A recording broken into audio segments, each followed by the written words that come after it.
Halo Sobat Vita, selamat datang di video kami.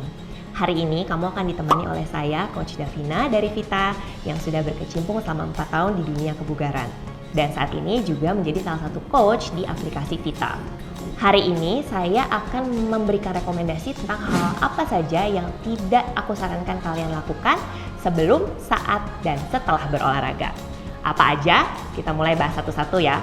Poin pertama, saya tidak merekomendasikan teman-teman untuk berolahraga tanpa melakukan pemanasan. Kenapa? Karena pemanasan itu mempersiapkan kita secara fisik dan mental untuk melakukan latihan yang akan kita lakukan. Jadinya, kalau kita nggak melakukan pemanasan yang cukup, maka kita akan rentan terhadap resiko cedera dan juga latihannya menjadi nggak optimal. Nah, solusinya gimana? Kita tetap harus melakukan pemanasan dengan durasi yang cukup. Saranku sih 5-15 menit cukup dan juga divariasikan. Jadi jangan hanya peregangan statis aja seperti stretching, tapi juga ditambahkan gerakan-gerakan seperti peregangan dinamis dan gerakan aerobik ringan. Misalnya teman-teman bisa melakukan squat tanpa beban, atau jumping jack, atau jalan, atau bisa juga jogging. Nah, yang berikutnya, aku tidak merekomendasikan teman-teman untuk makan terlalu banyak dan terlalu dekat dengan waktu berolahraga. Kenapa? Karena pencernaan kita membutuhkan waktu 2-3 jam untuk menyelesaikan proses pencernaan makanan yang masuk ke dalam tubuh kita. Jadi kalau kita makan terlalu dekat dengan waktu olahraga dan terlalu besar porsinya, otomatis kita akan merasa lemas justru pada saat berolahraga. Nah, solusinya gimana? Kita tetap bisa makan sebelum berolahraga, tapi dalam porsi yang kecil dan atur waktunya. Oke, dan juga kita harus pilih jenis makanannya, jangan sampai yang kira-kira mudah menyinggung pencernaan. Misalnya makanan pedas. Pastinya kalau kita habis makanan pedas, perut kita akan sakit kan, jadinya mengganggu olahraga juga. Ya, jadi kita perhatikan jamnya, perhatikan porsinya, dan perhatikan jenisnya. Oke, yang ketiga, aku tidak merekomendasikan teman-teman untuk berolahraga saat sedang kurang tidur. Karena pada saat teman-teman sedang kurang tidur, fokus teman-teman akan berkurang. Sehingga pada saat teman-teman mau melakukan gerakan dengan form yang benar, fokusnya berkurang, yang ada jadi kita juga rentan injury atau cedera. Yang kedua, recovery. Ya, tidur itu adalah saat dimana badan kita melakukan recovery, termasuk pemulihan terhadap otot. Jadi kalau teman-teman kurang tidurnya, otomatis ya pemulihan otot tidak akan berlangsung dengan sempurna dan kekuatan teman-teman akan berkurang kalau dilakukan secara terus-menerus. Jadi jangan terus-menerus kurang tidur tapi maksain olahraga ya. Oke, yang berikutnya, aku tidak merekomendasikan teman-teman untuk berolahraga tanpa memperhatikan batasan-batasan fisik yang dimiliki. Maksudnya apa sih batasan fisik?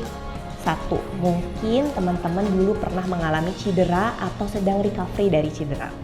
Kalau memang pernah ada cedera, maka sebaiknya ditangani dulu oleh tenaga medis, baru kemudian bisa lagi kembali berolahraga. Itu pun dengan intensitas yang pelan dulu, jadi perlahan-lahan dinaikkan. Begitu juga kalau teman-teman sedang recovery dari sakit. Teman-teman nggak bisa langsung berolahraga dengan intensitas yang tinggi. Jadi pelan-pelan harus berolahraga dengan intensitas yang rendah dulu, medium, kemudian baru dinaikkan kembali seperti semula.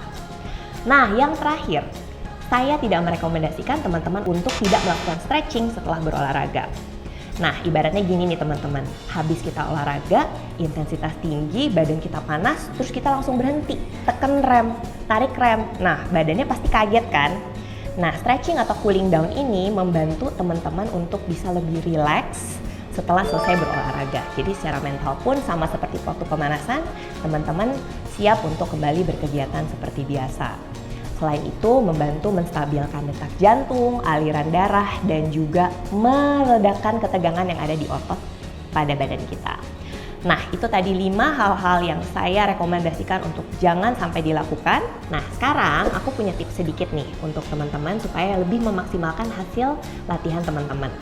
Yang pertama, jangan lupakan nutrisi yang tepat setelah berolahraga. Ya, jadi pada saat kita berolahraga, kita kehilangan energi dan juga kita kehilangan cairan. Jadi jangan lupa untuk teman-teman setelah berolahraga mengkonsumsi makanan yang tepat untuk mengganti satu sumber energi yang hilang, dua untuk membantu membangun otot, dan yang ketiga untuk mengganti cairan yang hilang tadi itu. Ya. Nah, jenis-jenis makanan yang bisa kita pilih tentu saja yang mengandung protein dan karbohidrat. Misalkan teman-teman bisa makan roti atau teman-teman boleh makan sumber-sumber protein lainnya, baik hewani maupun nabati. Nah, tapi aku paham sih bahwa setelah habis berolahraga biasanya teman-teman itu nggak pengen makan besar justru. Jadi bisa diakali dengan misalkan makan buah atau mungkin mengkonsumsi susu protein yang banyak berada di pasaran. Tentu saja disesuaikan dengan kondisi teman-teman sendiri masing-masing ya. Misalkan ada yang nggak bisa susu sapi, mungkin bisa cari protein yang sumbernya dari nabati. Pokoknya jangan melewatkan juga nutrisi yang tepat setelah berolahraga supaya recovery maksimal. Oke, kemudian yang kedua, tipsnya tambahannya adalah untuk teman-teman yang baru mulai berolahraga. Mungkin masih bingung nih, kira-kira aku harus berolahraga berapa kali seminggu ya? Nah, kalau untuk pemula yang perlu diperhatikan adalah bagaimana cara menjadikan olahraga itu sebagai kebiasaan dulu, jadi sebagai habit. Ya, jadi pilihlah yang paling teman-teman bisa lakukan. Misalkan teman-teman ada waktu lakukan 3 kali seminggu, ya nggak apa-apa. Mulai aja dulu dari 3 kali seminggu. 2 kali seminggu nggak apa-apa, lakukan aja dari 2 kali seminggu dulu.